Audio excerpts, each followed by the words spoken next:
New details in the deadly shooting inside a Texas church. The terror unfolding during service at the First Baptist Church in Sutherland Springs yesterday. 26 people were killed, the youngest victim only 18 months old.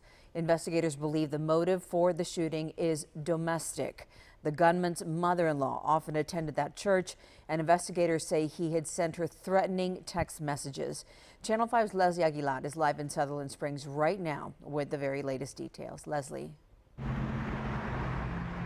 Right now, investigators are confident that domestic situation is the motive behind the shooter's rampage. Besides those threatening text messages sent to the mother-in-law, they haven't released too many details about that part of the investigation. But we did learn a lot today about what exactly happened here at the Sutherland Springs Baptist Church yesterday. The shooter was wearing all black with a ballistic vest that had armor in the front but not in the back.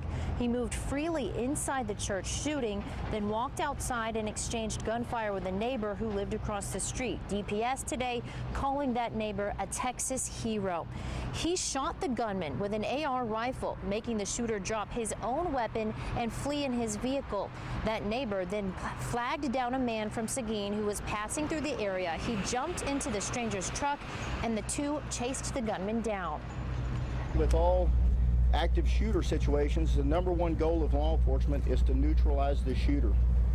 In this situation, we had two Good Samaritans that did that for law enforcement. Authorities said the gunman called his father as he was being chased by the two Good Samaritans and said he had been shot and didn't expect to live. When law enforcement finally got to the scene where the gunman crashed his vehicle, the shooter appeared to have a self-inflicted gunshot wound as well as the other wound from the neighbor. I can tell you that the community here is still very intense. We met several families who decided to keep their children home from school today, even though the local school districts did have class with counselors available. Many people here anxiously waiting the next update from law enforcement when the names of the victims are expected to be released. Reporting live in Sutherland Springs, Leslie Aguilar, Channel 5 News at 4.